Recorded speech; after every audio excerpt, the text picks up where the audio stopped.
तुमने पैसे बचा लिए, परिवार नहीं बचाया तो कोई काम का नहीं है। पंछियों से सीखो, पंछी दिन भर उड़ते हैं पर शाम को नीचे उतर आते हैं जमीन पर। ऐसे ही सफलता पाने के लिए खूब उड़ाने भरो, पर सफलता का उत्साह मनाने के लिए परिवार में आकर तो रहो,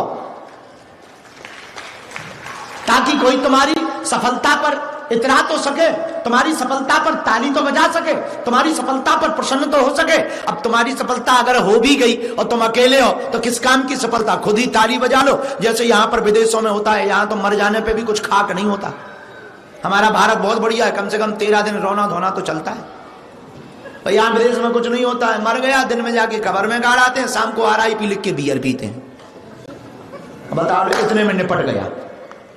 हाँ, इतने में निपट गया। और तो दूर की बात, पति या पत्नी दोनों निपट जाए, दिन में गाड़ आते हैं, शाम को पीते हैं, दूसरे दिन दूसरी वाली खोज लेते हैं।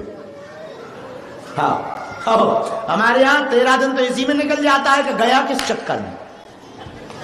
हाँ, और दिन भर बातें होती है, फलाने रिश्तेदार आ गए, अमुक आ गए, फिर कैसे मरे आदमी बड़ा बता के मर जाता है, परेशान हो जाता है। और एक आदमी बिहार का था, इतना हैरान हो गया कि पूछो ही मत। बिहार का एक आदमी था गोनू झा, बहुत प्रसिद्ध कहावत है गोनू झा की, बहुत प्रसिद्ध कहावत है। उसने बछड़ा खरीदा, जैसे ही गांव में आया सब पूछने लगे, अरे गोनू बड़ा प्यारा बछड़ा है, कितने का लिया? 300 का। अब फिर दूसरा मिला, पनहारडी पानी भरने, गोनू बहुत प्यारा बछड़ा है, कितना का खरीदा? 300 का। तीसरा मिला, फिर उसने पूछा, उसका दिमाग खराब हो गया, बता। अंत तो गत्वा वो कुआं में गया और गिर गया।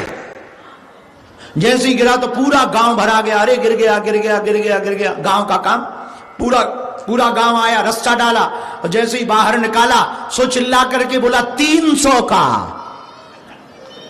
तो गांव वाले बोले ये 300 का मतलब क्या है, 300 क्यों चिल्ला रहे? लगता है तुम्हारा दिमाग सटिया गया, गिरने से सिर में चोट आ गई। बोले हमारे सिर में चोट नहीं आई, हम अलग अलग बता करके थक गए, इसलिए पूरे गांव को बुलाने के लिए हम कुआं में कूदे हैं कि 300 का बछड़ा है। 300 का है, अब प्राण मत खाना, अब अलग अलग मत पूछना, 300 का था। हाँ, तो बुरा ना मानना, हमारे गांव में बहुत बढ़िया है, बुरा ना मानना। हमारा गांव बहुत अच्छा, हमारा भारत बहुत अच्छा है, हमारा परिवार बहुत अच्छा है भैया। कम से कम दुख होता है तो 4 लोग आ तो जाते हैं, यहाँ पे दुख होता है तो ओके आएंगे, ओके करेंगे, हाथ मिलाएंगे और पिएंगे, खाएंगे, चल देंगे। बुरा ना मानना, यहाँ समृद्धि बहुत है, संपत्ति बहुत है, पर भावनाएं खत्म हो गई। आदमी तो है पर आदमी के इमोशनल खत्म हो गए।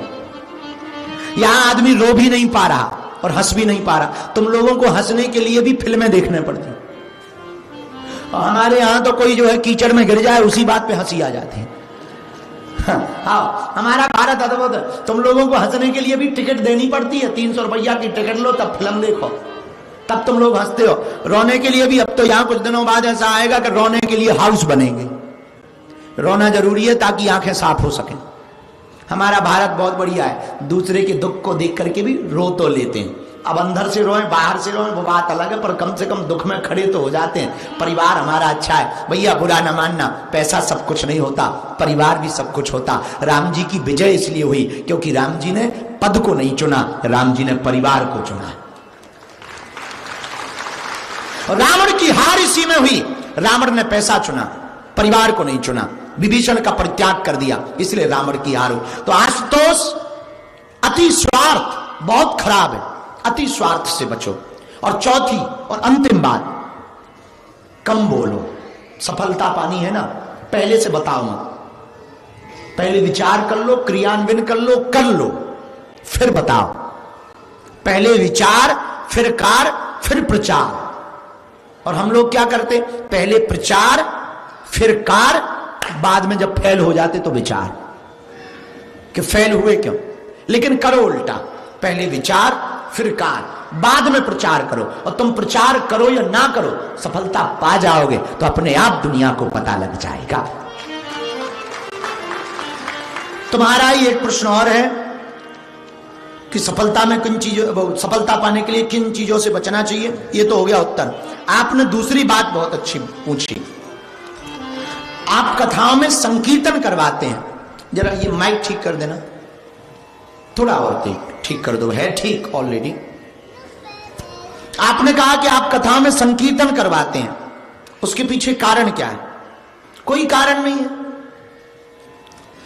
दीवार बनती है, मसाला लगता है, मसाला लगाया जाता तो कुछ सांसें रह जाती हैं, उस पर प्लास्टर किया जाता है, प्लास्टर करने से सांसें भर जाती हैं, दीवार की स्ट्रेंथ मजबूत हो जाती है। वैसे ही कथाएं हैं, कथा एक सत्संग है, अनुष्ठान है। अनुष्ठान में कोई त्रुटि हो जाए तो सत्संग करके उसको ठीक कर लिया जाता है, कीर्तन करके उसको ठीक कर लिया जाता है, नाम जप करके उसको ठीक कर लिया जाता है। तो जिंदगी को ठीक करने के लिए संकीर्तन किया जाता है। और संकीर्तन, दूसरी बात, मन की विचलितता बहुत ज्यादा होती है, संकीर्तन से एकाग्रता आती है, एकाग्रता आती है, मन एकाग्र रहता है, मन भगवान की तरफ जुड़ा रहता है। तो संकीर्तन करने से मन को शांति मिलती है।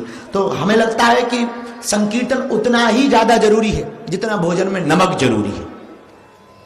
अब भोजन बहुत बढ़िया हो पर नमक ना हो तो भोजन किसी काम का है? बोलो।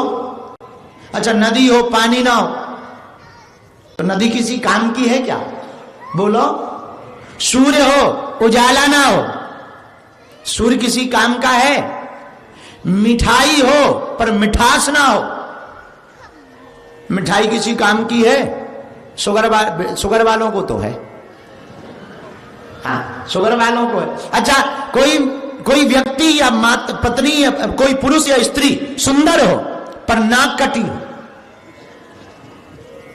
किसी काम के? गाड़ी बहुत सुंदर हो, इंजन खराब हो, किसी काम का है? मकान बहुत बड़ा हो पर रहने वाला कोई ना हो, क्या किसी काम का है? बोलो बोला नहीं।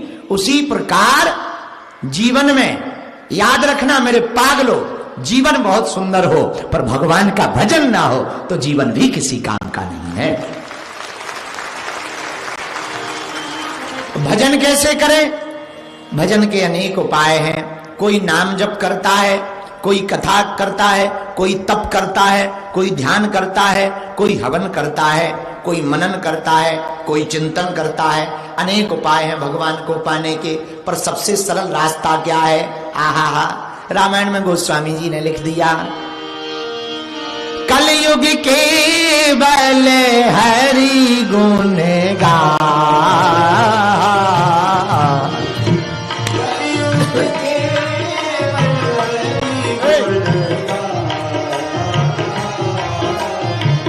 गावहि नर पावहि भव पार।